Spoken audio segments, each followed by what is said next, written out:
Welcome guys to a Blackfyre Productions unboxing. We are here at Ardacon 2016, hosted by James Clark of the GBHL. Today I have with me Antonio, who's been my sidekick through this whole adventure, and we met up with Evan actually today. Also, both members are from the OSBGL. So if you haven't heard the news, we actually have a brand new release that is happening today at Ardacon, or has happened today, sorry. A wonderful release. A wonderful release of the Iron Hills Dwarves. So if you're a Hobbit fan, you know what they are. You've seen them in the news, so to speak, or on the forums. And they were released. So we have Dain Ironfoot, we have Iron Hills Dwarves, and we have the Iron Hills Ballista. All three were released. I'm not going to go into prices or anything like that, just because that's not quite right, because they're not released to the public as of yet. Until it's public knowledge. That's right. And Ardacon exclusive. Exactly. If you wanted to get the knowledge, you would have had to come here first. Which is well worth it.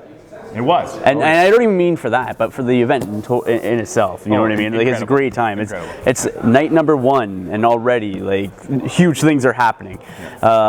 So with these Iron Hills Dwarves, they were handing out experimental rules as well, and they are experimental because the rules have not been given out yet, because they will be in a new hardcover rule book, which is also on display here. Not that we can go through it, but you can see the front cover. It's a nice looking front cover though. Yeah, it is a very nice looking front cover. So we're going to quickly go over the rules and just some sort of key thoughts of what we have sort of perused and thought about when we're looking at these. And then we're going to bring it in and we're going to show you the unboxing and all the models itself and discuss them from there. So let's start off with your basic troop, your Iron Hills Dwarves. What are your thoughts, Evan? Currently, they actually have everything that you've already heard about them with their shield wall when they're in base contact. You know, they get the +1 there.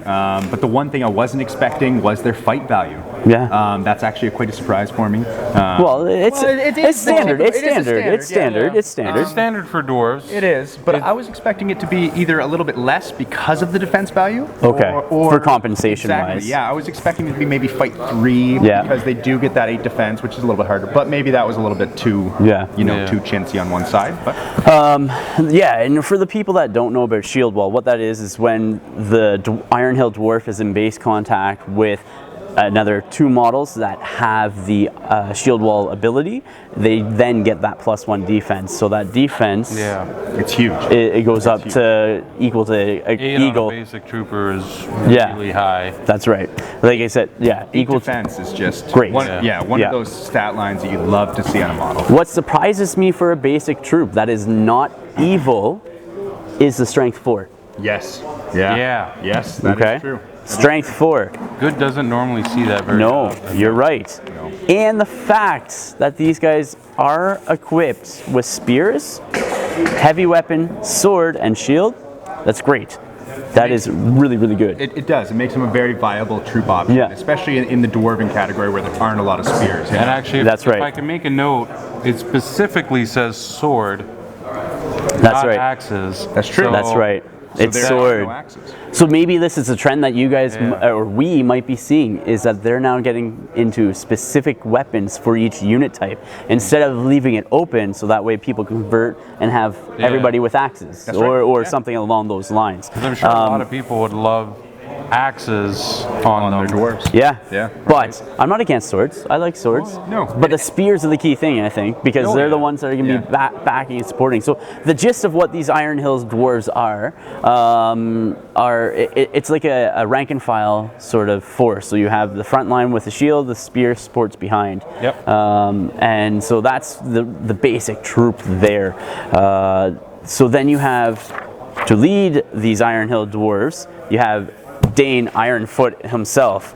We're not going to go into the stats basically. His movement is like every other dwarf. He's also defense 8. Strength is up there as well. 1 better than the Iron Hills Dwarves. And 3 is where you need them.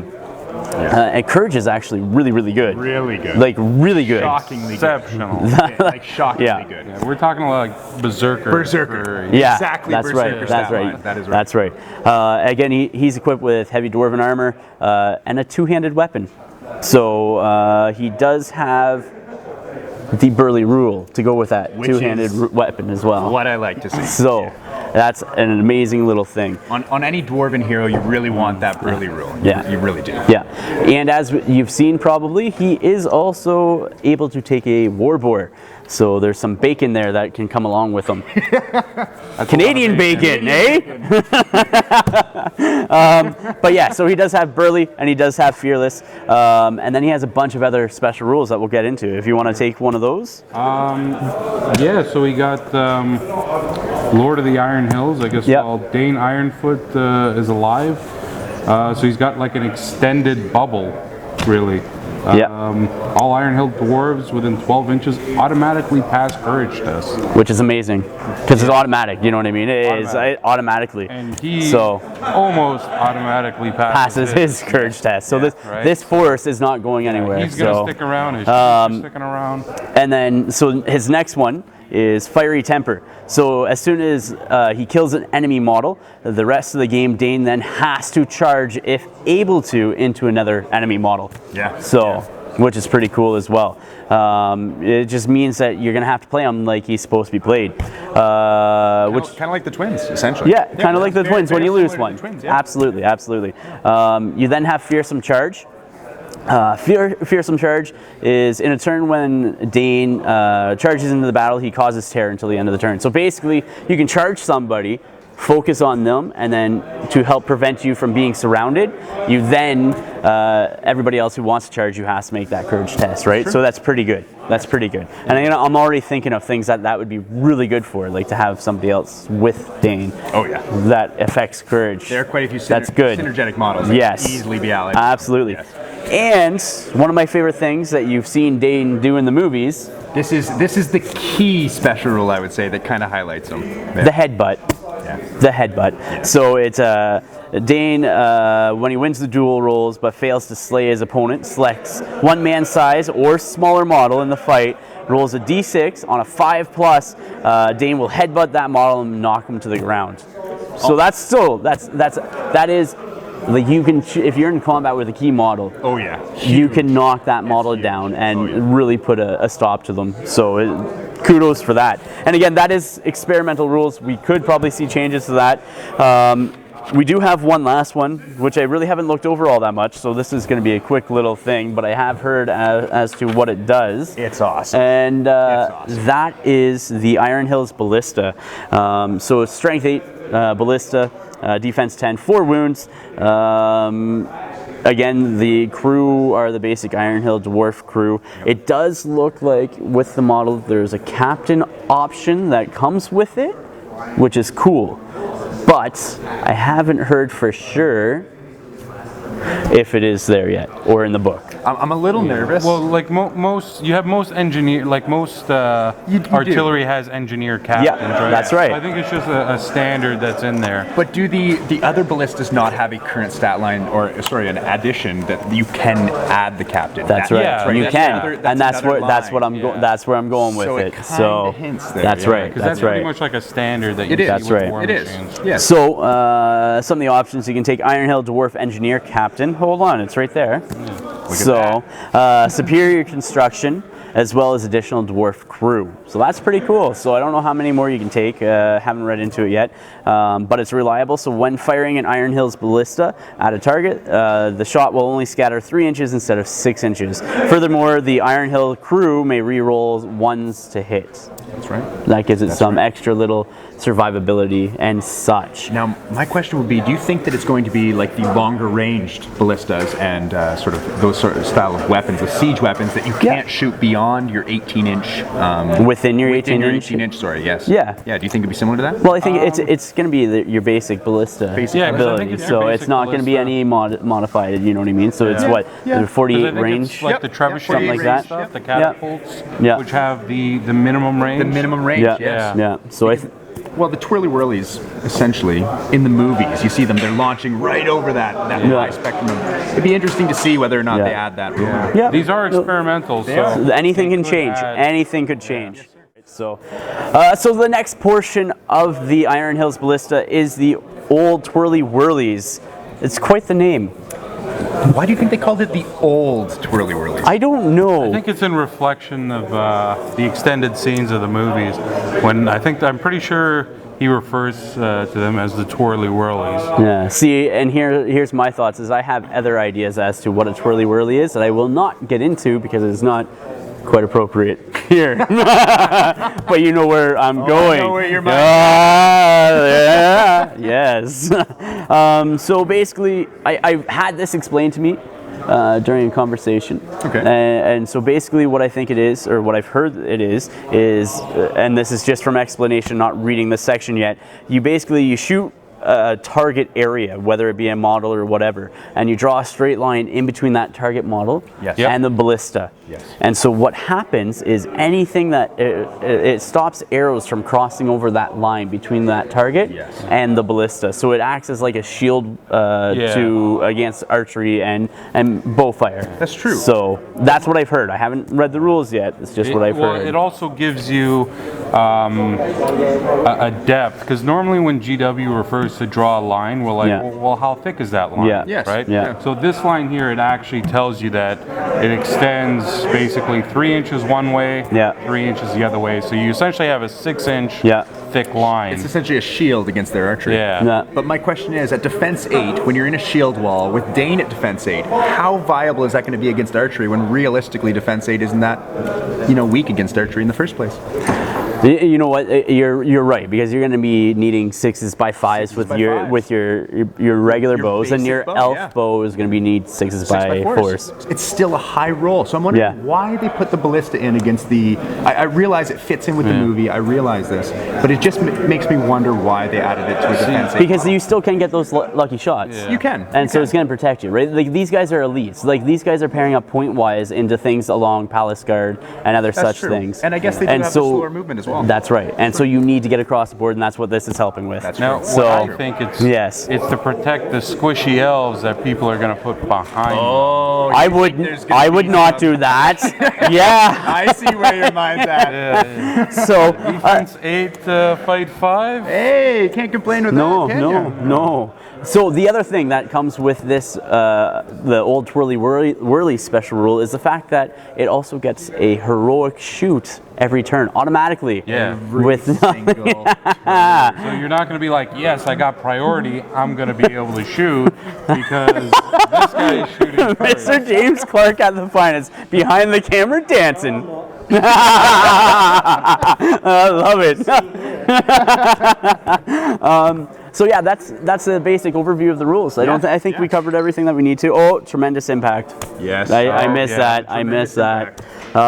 So if an Iron Hill Ballista scores a hit against a battlefield target, all man-sized or smaller models within 2 inches are knocked to the ground. Cavalry models within 2 inches must take a thrown rider test. Additionally, any model within 2 inches also suffers a strength 4 hit. So it's also like a catapult. It's your ballista plus your catapult in one. All in one. Plus your arrow blocker. Now it is important to mention that in these special rules, they keep referring to a man-sized model. Yep. And in the rules here, they've actually put that on a note, a man-sized model is any model on foot that is roughly the same size as a man. Yep. Or smaller. Yep. So this includes, but is not limited to, men, elves, dwarves, hobbits, orcs, goblins, and urukai. Right? So that not only just makes it a man, but a man-sized model, which allows that broader spectrum. That's of right. the enemy. Like a goblin man. Like a goblin man, or the uruks, like you said, because they're very similar to men. That's right, but bigger. So let's get ourselves right into the unboxing of the Iron Hills Dwarves, followed by the Ballista, and then lastly Dane. So we're gonna switch up views here. We're gonna go right in close to the models, and we'll be back in a second. So like I said, I'll be back in a second with a new shot, and here we are. I do have the Iron Hills Dwarves box there. So that is the new box that GW is putting out, by the looks of it, and designed for the new Lord of the Rings and Hobbit miniatures or strategy battle game. So let's crack into them. So first off, I would just like to compare the new box compared to the old box. Tony, do you mind bringing down the old box from Citadel Miniatures there? Yeah, so we got, this is just kind of your random generic box. Yep. It didn't show much interest into the hobby. That's right. It kind of felt like they were phasing it out. It was just a title. So that's all it was. Yep. Yeah. Now they've kind of added that new sort of depth to it. They've obviously added a lot more color into the image there. That's right. So it's looking pretty good. So let's crack right into it. Let's do it. This is what everybody's wanting to see. So, and by the way, these are the Iron Hill Dwarves, and these are the items that I purchased, and was the first one to purchase. You were ever, the very first one at Ardacon to purchase these. Because nobody before Ardacon has purchased them. But you were the first at Ardacon. Yes. To purchase these. Yes. First ever. First in the world. Yeah, that's right. Just throwing it out there because, it's pretty awesome. So the first thing to notice is that it does mark Forge World on the box, that you know that it is the Forge World resin. Yep. If I can get it out of the box here. You wanted it in tight fit like There we are. It's a tight fit. It helps protect the model. So it comes with, it looks like a little poster here. And it shows you what all the dwarves look like and everything else there. And then if you flip it over, it also shows you all basic the poses and what the assembly would look like. So, as well as the contents, it labels all the contents in the box as well. So, here comes the shields and dwarves for them. So we'll start with the shields. Yeah. Just because that is one of the main sides of the model that you will be actually looking at when you actually build these models. Yeah. In terms of detail, what does everybody think? Let's just get them all zoomed in there. See, that's what the shields look like there. Personally, it's quite detailed. I'm loving how detailed the resin is. But it's incredible. It's Forge World resin, so I know there's good quality there. It's good. Quality. You know what I mean? Yeah. So the sculpts are amazing, or the resin and the detail work is amazing on those shields. Yes. And I don't even think this video is doing justice to the shields at all. No. So that's what the shields look like, though. In terms of quality, it's an immediate sort of increase. Yeah. From Finecast? From Finecast. There's no bubbles, firstly. Yeah. Secondly, when you look at the actual molds of them, there's very little flash. Yeah. There is still some flash. Yeah. And there's certain steps that you need to take to prepare these as well. No. That's very true. But as you can see, Adam was absolutely correct. There's a ton of detail on them. They're going to be a blast to paint. Something that almost I think we could keep on sort of the sprue to paint, which is kind of a nice sort of feature. Can you flip them over and show on the back as well? Yeah. So you can see that the hands are right in the shields as well, just so they can see the other side. So those are the shields. We don't need to show you all of them. There are 12 in a box, which is a big improvement over the 10 in the box. A huge improvement. Palace Guard or anything else. You are getting a full warband. Full warband. Yeah. So this is one of the dwarves here. And let's just get you in there nice and close. You can see all the items there. So detail. The chainmail is exceptionally detailed. But there it is. It was the chainmail that kind of did it for me. Yeah. It was. And like the video, you can just make it out on the video screens there with the chainmail there. That's a better view of it. But you can just start making it there. It's super, super fine and super, super detailed. It's awesome. Yes, they might only be chainmail and it might only be silver, but the detail of the base model is amazing. It's amazing. You can make it what you want, you know what I mean, with paint. So there are a lot of leather aspects to it. You've obviously got a little bit of leather, sheathing on the actual sword itself and everything else. But yes, it will be a primarily metal model. Yeah. Yes. So I had one guy comment and was just like, they look okay, you know what I mean, but not the best painted. Yes. I'm like, but it's all metal, like, you can only do so much. And that's true. But when you look at the shields, and like the shields on the pictures, when they're all painted up and that, they have like a lacquer in the center and the way that they're done, you can still work with it. It's still very good. That's very true. Do we have any of the weapons I believe in there? there are weapons under here. So let's pull those suckers out next. It is, I'm going to have to take these out so I don't hurt anything. Yeah, just pull everything. There we go. These are the spears for the dwarves. Now, one thing to mention is the straightness of all the spears Isn't that something? It's What? almost like they're supposed to be straight. Yeah, you don't have any like giant pool noodles that you're dealing with here. You mean they're not like limp and like bent over in like a U shape? As much as I like the Dole Amroth footmen there, where they've got the huge pikes that stick out and sort of sink to the These are ground. actually straight, which is these are a actually huge straight. improvement. Yeah, a little bit of flash on them, but that's okay, right? Easy to take You can off. take it off. Right? The only real flash is on the tips itself and around the shaft there. Yep. And like for quality wise, these are a little bit more sturdier than your fine cast as well. Like these aren't Easily. breaking, you know what I mean, when I'm touching them. So that's Easily. awesome. So do we have any swords available in there as well? Should. I believe the swords. Oh, the swords are on the model. actual Yes, model. the swords are on Like the going model back itself. to this gentleman here. Yeah, you're See, right. he got his sword Yes, right you're in there. All right. So those are the Iron Hills Dwarves. We're gonna come back with the Ballista next. Ballista. Yeah. We'll save Dane for last. I think Dane should be Ballista next. We'll be back. So here is the Iron Hills Dwarves Ballista. Or Evan falling out of a chair beside me. So Antonio, go ahead. Start ripping into it. So we got our same basic box here, just the note for the Iron Hills Ballista. Yep. And crack that open. Oh my God, that sounds like an enticing offer. Oh, did I come on the phone? Yeah. And that is Devin and Andreas right there. Just making their presence known. All right, so same as the last box, comes with a piece of paper, shows you what the ballista looks like and everything else. It opens Instructions up. there. Instructions, components, and the assembly legend. I actually like that legend. It looks pretty easy. So everything's numbered there. Yeah. So look at that. So and on the back it carries on. Rest. So it only says that they're crew, right? It doesn't say that there's a captain there. It looks like we got 3 members here for the captain. Let's go back to the legend. We do have 4 people here. I'm just saying. We got a pointer. Yeah. And what does that say on number 20? Number 20, dwarf crew. D. So maybe he could be an extra additional crew, or maybe he could D, be the captain. We'll see. Or we have dwarf crew C. C stands for captain. That's right. Let's open this thing up. All right.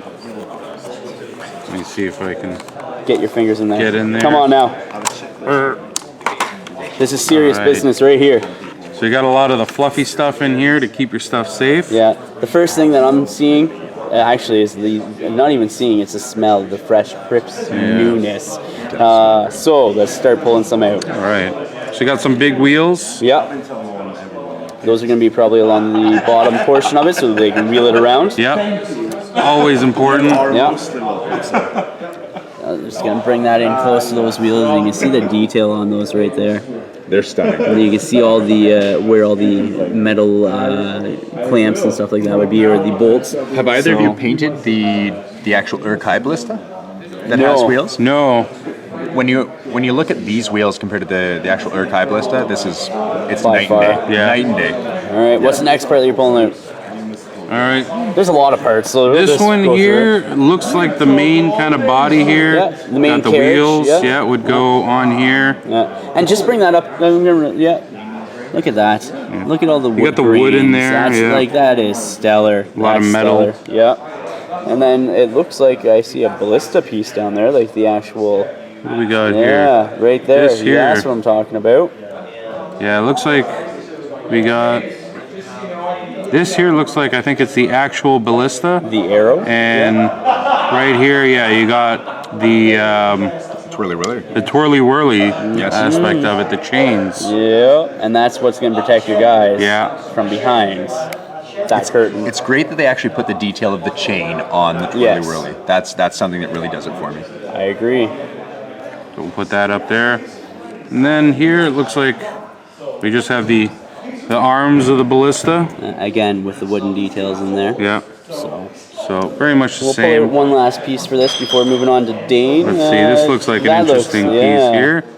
I don't know what this is, but Would those not be the bowstrings? maybe. Looks That's what like the I'm bowstrings, thinking. yeah. But you can actually see all the rivets in the Yeah. the plastic, which represent like the actual strings, right? The fibers. So that's looking pretty good there. So let's we'll come back and lastly with probably the most important one. Would you maybe like to look over maybe some of the crew of the Ballista? Yeah, actually, we should do that. They're not going to be that far off from the. No, they won't be very different from How many any do other we get? Ballista Let's crew. see. Looks like we do get 4 here. So Yeah. here are these 2. Yeah. You got a pointer, and it looks like a guy that would be controlling the shooting of it. Yep. All right. Put those guys down. No construction needed. No assembly Yeah. required. And then you got. these Actually, guys here. it does look like these guys are missing some arms. Okay, those ones do. But it's So- just a simple glue probably on there. Yeah, the arms are on the So you next do piece get below 4? them. So there are 4 dwarves, as Antonio was saying, which is awesome. So we'll come back with Dane himself next. Here it is. We have Dane. So first thing we notice, it's a different box. Exciting and new. Like very exciting, and it's awesome because like I'm hoping that every hero comes in a box like It this. makes me feel like I've paid the right amount of money for the miniature that I'm buying. That's right. Yeah, because in the background, under that, it's not just a white box like the other one, which the other one was an upgrade as well, but it's the map of Middle Earth, which is phenomenal. So let's crack into this thing. Who wants to do the honors? I'll lift it open. Okay. Look, lift it open. Oh, and there it is there. We got a picture of Dane himself. So you got your mounted model on the bacon, or sorry, the war boar. Rocket sausage. Rocket sausage, yes. And then you got him on foot as well. So I'll bring that picture up just in case you guys haven't seen him yet. That is what he looks like. The interesting thing here is this pamphlet almost looks like it was made for a blister. Almost, but it's not. It's Because not. this is better than It's a blister. clearly not a blister. So let's pull this out. You want to know the reason? I'd love to know the reason. Because normal boxes they can put on the shelves because the Yep. value isn't that high. That's right. These boxes they don't want to put out in the Yep. stores. Yep. They put it on the pegs just like a blister and they Yeah. can ask the staff if I can And then have you one. grab it. Wow. That's They cool. do that at Forge World store at Warm World. That's awesome. All right, who's cracking in? Somebody? Yeah. Go ahead, take the honors. Yeah. I'll do it. I'll touch it. I'll definitely open this. And by the way, we also have Christian here from the Copenhagen Copenhagen Middle Earth Battle Gamers. There we go. I was gonna say Hobbit League. I'm like, but it's not that. No, we But it's Battle actually, Gamers. honestly, we did predict that was going to change its name. Yeah. That's why we went with Middle Earth. Yeah. True story. Yep. No, that's good. I like So, that. We went with that. Yeah. These guys, you've probably seen them. Well, not Andreas yet. I haven't went out drinking with him, but with Christian and the rest of the Danish. Last night we were out having a good time. So, well, by the time this is up, it's probably gonna be like a week and a half. So either way, it was a good time, and they're a good bunch. So it was awesome. But let's get back to this review. Sorry, guys. There's that Canadian thing again. We were talking about that. Sorry about that. Sorry, eh? A boot? It's not a deer, though. With my loonies. My loonies and my toonies. That's right. We have the weirdest Monopoly money going, too. So it's Just the friggin' weirdest hilarious. names for Yeah, our money. yeah. All right, so I don't know where to start with this. Like, there's so many good Well, things. I know where I like to start. That's with breakfast, and that's with bacon. Hey, there we go. So Antonio went for the board So- first. Looks like we have. Looks like it'll come in 2 pieces here at least. Yeah. So we got the top of the head of the pig missing. And you can see all of the detail, the hair under the belly and everything. Yeah. Which is pretty friggin' phenomenal. Got the hooves. Yeah. So And then try quickly to Where's- find the top of the head. Looks like right there. That's So it just top looks like ears. it's some armor plating and Yep. some ears. yeah, so that's top of the head, so that's pretty cool. Yeah. All right, so let's continue with the mounted model or mounted side of Dane first. So we got Dane himself. Holding on to the saddle. Well, Yeah. the stirrups. In the Whatever stirrups? it's called. No, they are stirrups. You're correct. Yeah. You're correct. You got the fur on the background, and again, the same quality with the chainmail and leather straps that he has as well. And it looks like we have some more fur that goes on for the back, of the likewise. cape, just like that. And then the base. I love this. Grab that sucker. It's about time that they've done this. You know what? They're going the route, and I don't play the game, but they're going the route of 30K for their heroes. You know what I mean? Because they have all a scenic base. Give them fancy bases. That's right. Now these aren't as nearly detailed, but hopefully with the heroes that they put out, the new ones, we see scenic bases like this. Can you put it on the side? I just think it's going to be uphill from here. There you go. You know what I mean? This is sort of the starting resins that we're starting to see from Forge World, and realistically, it's only going to get better. And that's exactly. As long as we continue to support it, they'll continue to grow. So, and then just to finish off, I guess the mounted, and to start the one on foot, we have the weapons. Right there. So I'm assuming one's for the foot version and one is for the mounted. They are the hammers. So let's get into the foot version next. It's pretty much a solid piece except for the hammer itself. Yeah. A little bit of flashing in there, but easily cleanable. You know, I washed my Forge World resin first with a light toothbrush, not like a hard I think that's one. standard. So you should be doing what you should be doing exactly, and you can so you can feel it. You know what I mean? Like you guys were the commenting. release agent is on it. Yeah, you can feel it. So. And even then, you can feel the quality, like we were saying earlier as well. Intricate design on the cloak there with the fur. Yeah. And you can actually see like the way the fur is blowing in with the wind, you know what I mean? Or at least what it would represent. So, and again, this guy also has... He has a fancy base. Nice. Look at that. So even he gets a base for the footed one as well, which you don't really see. Like there's been maybe a couple of models that have the resin bases, but there's not too many, or a base I should say, a detailed base like that. So that there, guys, is our unboxing for the new Iron Hills Dwarves, Dane and the Ballista. Please remember to leave your comments, like, share, subscribe, and until next time, ignite your hobby.